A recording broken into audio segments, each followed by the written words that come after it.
ज़ीरोधा में आपने अभी अभी अकाउंट ओपन किया है और आप अपना पहला शेयर खरीदना चाहते हो लॉन्ग टर्म के लिए। तो कैसे आप खरीद सकते हो, इसका पूरा स्टेप बाय स्टेप प्रोसेस मैं आपको आज बताने वाला हूं। इसी के साथ साथ आपको शेयर खरीदते समय किन बातों का ध्यान रखना है और कितना क्या कुछ चार्जेस लगता है, कितने दिनों तक आप होल्ड कर सकते हो, सब मैं आपको डिटेल में बताऊंगा ताकि आपसे कोई भी गलती ना हो। तो चलिए प्रोसेस को स्टार्ट करते हैं। बहुत ही सिंपल प्रोसेस है। आपको सबसे पहले अपने अकाउंट में फंड्स ऐड करने पड़ेंगे, क्योंकि अगर आपको शेयर खरीदना है उसके लिए आपको मार्जिन चाहिए होगी, तो फंड्स आपको ऐड करने पड़ेंगे। ऐड करने के लिए आपको राइट साइड में नीचे एक बटन मिल जाता है, प्रोफाइल का बटन हम जिसे बोलते हैं, उस पर क्लिक करके इधर आपको फंड्स का बटन मिल जाएगा। फंड्स पर क्लिक करना है, ऐड फंड्स पर आपको क्लिक करना है। ऐड फंड्स पर क्लिक करने के बाद आपको अमाउंट एंटर करनी है कि कितना आप अमाउंट इधर ज़ीरोधा के अकाउंट में ऐड करना चाहते हो। तो मिनिमम 100 रुपीज़ आप कर सकते हो, मैक्सिमम जितना आपको करना है आप कर सकते हो। आपको यूपीआई का ऑप्शन मिल जाता है, गूगल पे वगैरह, फ़ोन पे, या अगर आपको नेट बैंकिंग करनी है तो आप जो भी इस्तेमाल करना चाहो कर सकते हो। और जैसे ही आप पेमेंट कंप्लीट कर लोगे आपके यूपीआई के एप्लीकेशन से, आपके पैसे तुरंत इधर ऐड हो जाते हैं। पैसे ऐड होने के बाद आपको फिर से वॉच लिस्ट वाले सेक्शन में आना है। वॉच लिस्ट वाले सेक्शन में आने के बाद आपकी जो भी वॉच लिस्ट होगी उसके सबसे ऊपर आपको एक सर्च बार देखने के लिए मिल जाता है। अब ये सर्च बार में आपको क्या करना है, इस सर्च बार में आपको आना है और जिस भी कंपनी में आप इन्वेस्ट करना चाहते हो उसका नाम सर्च कर लेना है। एग्जाम्पल के लिए लेता हूं मैं यस बैंक। कोई भी बाय सेल रिकमेंडेशन नहीं है दोस्तों, सिर्फ और सिर्फ मैं आपको एग्जाम्पल दे रहा हूं। तो यस जैसे ही मैं सर्च करता हूं, दो शेयर आ रहे हैं ऊपर, एक है एनएसई में और एक है बीएसई में। तो हमारे इंडिया में दो स्टॉक एक्सचेंज है, एक है नेशनल स्टॉक एक्सचेंज और दूसरी है बॉम्बे स्टॉक एक्सचेंज। तो इसलिए आपको दो अलग अलग ऑप्शंस देखने के लिए मिलते हैं एक ही शेयर के। पर आप जो भी खरीदना चाहते हो आप खरीद सकते हो, कोई भी दिक्कत नहीं है। अगर आपको वॉच लिस्ट में ऐड करना है आपको किसी भी स्टॉक को, तो ये जो प्लस का बटन है उसके ऊपर क्लिक कर दीजिए। आपको ऐसे ग्रीन कलर में एरो दिखाई देगा, इसका मतलब कि आपका जो शेयर है वो वॉच लिस्ट में ऐड हो चुका है और आप जाकर वॉच लिस्ट में उसको देख भी सकते हो। जैसे अभी मैं वॉच लिस्ट 1 में था, आप देख सकते हो वॉच लिस्ट 1 में था और इधर ही मैंने सर्च किया था। तो अभी थोड़ा मैं नीचे जाऊंगा तो आपको देखने के लिए मिल जाएगा कि यस बैंक हमारा इधर ऐड हो चुका है वॉच लिस्ट में। तो फिर से मैं सर्च बार में यस टाइप कर लेता हूं ताकि आपको कन्फ्यूजन ना हो। इसके ऊपर जैसे मैं क्लिक करूंगा, क्लिक करने के बाद सबसे पहले आपको इसकी प्राइस देखने के लिए मिलती है कि इसका भाव क्या चल रहा है आज के दिन में। आज इसने मार्केट ओपन होने के बाद ऊपर के साइड का मोमेंटम कितना दिया है और नीचे के साइड का मोमेंटम अगर दिया है तो कितना दिया है। अगर ग्रीन कलर में प्लस आपको दिख रहा है मतलब ऊपर की तरफ का मोमेंटम दिया है, और अगर नीचे की साइड ये गिरा है तो इसमें आपको माइनस और रेड कलर में देखने के लिए मिल जाता है। आपको इसको पकड़कर ऊपर की तरफ खींचना है। खींचने के बाद आपको इधर व्यू चार्ट का बटन एक मिल जाता है, मतलब आप इस स्टॉक का अगर चार्ट देखना चाहते हो तो व्यू चार्ट के ऊपर क्लिक करके आप इसका चार्ट देख सकते हो। इसको क्लोज करने के लिए ये जो क्रॉस का बटन है इसके ऊपर क्लिक कर सकते हो। ये पर्टिकुलर शेयर में कितनी बिडिंग की ऑर्डर्स लग रही है, कितनी आस्क की ऑर्डर्स लग रही है, यानी कि कितनी बाइंग और सेलिंग की ऑर्डर्स इधर लग रही है, आप टोटल देख सकते हो। नीचे अगर आप आओगे तो आपको थोड़ी शेयर के बारे में, आज के दिन का लो कितना था, हाई कितना था, ओपन कितना था, प्रीवियस क्लोज कितना था, वॉल्यूम कितना है, अपर सर्किट, लोअर सर्किट, ये सब कुछ देखने के लिए मिलता है। अगर आपको इस शेयर का फंडामेंटल एनालिसिस करना है तो ये फंडामेंटल्स का एक ऑप्शन है आपके पास। इसके ऊपर अगर आप क्लिक करोगे तो बेसिक जानकारी जो है वो आपको सब इधर ही देखने के लिए मिल जाएगी। अगर आपको रेवेन्यू, फाइनेंशियल, इवेंट्स वगैरह देखना है तो वो भी आप देख सकते हो। ये सब एनालाइज करने के बाद जब आपको शेयर खरीदना है तो आपको ये बाय का बटन जो है वो देखने के लिए मिल जाएगा।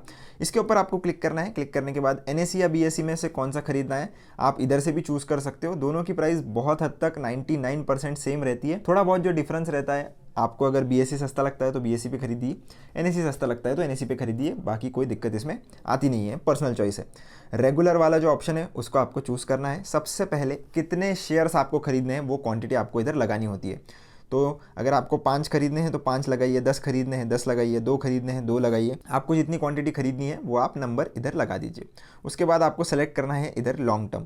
लॉन्ग टर्म अगर सेलेक्ट करोगे तो आप एक दिन से ज़्यादा अगर होल्ड करना चाहते हो तो लॉन्ग टर्म आपको सेलेक्ट करना पड़ेगा। लॉन्ग टर्म अगर आपने एक बार सेलेक्ट कर लिया तो जितने दिन तक चाहो आप इसे होल्ड कर सकते हो, 5 साल, 10 साल, 15 साल, 5 महीने, 10 दिन, 15 दिन, जितना आपको होल्ड करना है, और जब मन चाहो तब बेच भी सकते हो। अगर एक दिन से ज़्यादा होल्ड करना है तो लॉन्ग टर्म वाला ऑप्शन आपको चूज़ करना पड़ेगा।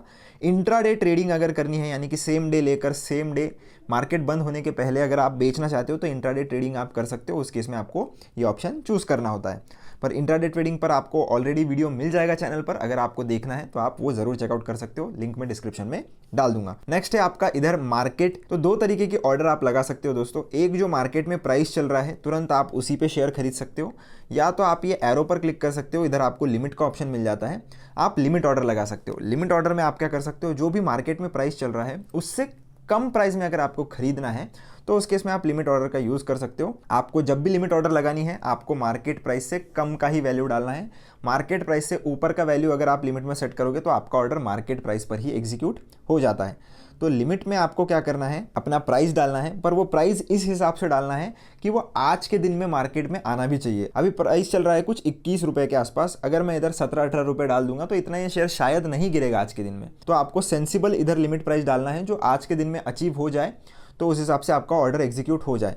अगर फिर भी आप इधर कोई प्राइस डालते हो और वो आज के दिन में नहीं आता है तो आपका ऑर्डर एग्जीक्यूट नहीं होता है, उस केस में आपका शेयर बाय नहीं होगा। तो अगर आपको चाहिए तुरंत ऑर्डर एग्जीक्यूट हो जाए तो मार्केट ऑर्डर आप प्लेस कर सकते हो। अगर बहुत बड़ी क्वांटिटी बाय कर रहे हो, ज़्यादा पैसा इन्वेस्ट कर रहे हो, लाख 2 लाख 3 लाख किसी एक शेयर में, तो उस केस में आप लिमिट ऑर्डर ही यूज़ करिए और जो भी मार्केट में प्राइस चल रहा होगा उसी के बहुत पास आपको लिमिट ऑर्डर लगानी है, भले आपको मार्केट में तुरंत भी खरीदना है तो, ताकि आपको प्राइस जो है वो अच्छा मिल जाए। मार्केट प्राइस की वजह से जो फ्लक्चुएशंस आते हैं उसकी वजह से आपको थोड़ा बहुत भी जो है वो लॉस ना हो। अब नीचे आपको ये देखने के लिए मिलेगा कि शेयर खरीदने के लिए आपको टोटल पैसा कितना लगेगा। तो ये जो अमाउंट बताई जा रही है ये रिक्वायर्ड मार्जिन होती है इस पर्टिकुलर ऑर्डर को एग्जीक्यूट करने के लिए। ये जो बताया जा रहा है अवेलेबल के राइट साइड में वो है आपका अवेलेबल बैलेंस, यानी कि आपके जीरोधा के बैलेंस में कितना पैसा है। अगर कम होगा तो आपको ऐड कर लेना है, नहीं तो ये ऑर्डर एग्जीक्यूट नहीं होगा। और ये जो प्लस के बाद आपको इधर दिख रहा है 0.004 प्लस के बाद, ये है आपके चार्जेस। तो उस पर क्लिक करिए आप, आपको चार्जेस देखने के लिए मिल जाएंगे। अब जीरोधा में जब भी आप डिलीवरी में कोई शेयर खरीदते हो तो उसमें ब्रोकरेज नहीं होता है, पर बाकी के जो भी STT वगैरह जो भी ट्रांजैक्शन चार्जेस टैक्सेस होंगे वो आपको देना पड़ता है, वो आपसे लिए जाते हैं। अब आपको क्या करना है शेयर खरीदने के लिए, सिंपली ये जो वाइट बटन है, वाइट बटन को पकड़ना है और राइट की तरफ खींचना है। तो जैसे ही आप राइट की तरफ खींचोगे आपको कंप्लीटेड वाला इधर मैसेज आ जाएगा। इसको क्लोज करना है और कहाँ पर देखना है चलिए वो भी मैं आपको बता देता हूँ। आपको इस पर क्लिक करके बैक करना है। बैक करने के बाद सीधा पोर्टफोलियो में क्लिक करना है और आ जाना है ये पोजीशंस वाले सेक्शन में। तो जब भी आप कोई शेयर बाय करते हो आपको ये पोजीशंस वाले सेक्शन में बताता है होल्डिंग और CNC उसके सामने लिखा हुआ है, मतलब आपने उसे कैश में खरीदा है, पूरा मार्जिन देकर खरीदा है और लॉन्ग टर्म के लिए खरीदा है, इसलिए होल्डिंग लिखा हुआ आ रहा है। तो एक दिन के लिए ये इधर बताता है, आपको इसको बिल्कुल भी कुछ हाथ नहीं लगाना है, एग्जिट वगैरह बिल्कुल भी इसको नहीं करना है। अगर आप इधर से एग्जिट कर दोगे तो आपका ये जो शेयर है वो वापस से सेल हो जाएगा। तो आपने जो भी आज स्टॉक खरीदा है वो एक दिन के बाद ऑटोमेटिकली होल्डिंग्स वाले सेक्शन में चला जाता है, तुरंत नहीं जाता है, वो पोजीशंस में एक दिन रहेगा और अगले दिन होल्डिंग्स वाले सेक्शन में चला जाएगा। तो आपको एक दिन इसको पोजीशन में देखना ही पड़ेगा। अगर आप मल्टीपल भी शेयर खरीदोगे तो मल्टीपल शेयर की पोजीशंस आपको इधर दिखेगी, अगले दिन वो सारे होल्डिंग्स में शिफ्ट हो जाएंगे और पोजीशन से निकल जाएंगे। तो आपको बिल्कुल भी इसको टेंशन नहीं लेना है। तो होप दोस्तों आपको समझ में आ गया होगा कि कैसे हम कोई भी जीरोधा में पहली बार शेयर बाय कर सकते हैं। अगर आपको फिर भी कोई दिक्कत आती है तो आप मुझसे कमेंट सेक्शन में पूछ सकते हो। चैनल पर नए हो तो चैनल को सब्सक्राइब जरूर करके जाना, वीडियो को लाइक जरूर करके जाना। मिलता हूँ आपसे नेक्स्ट वीडियो में, धन्यवाद।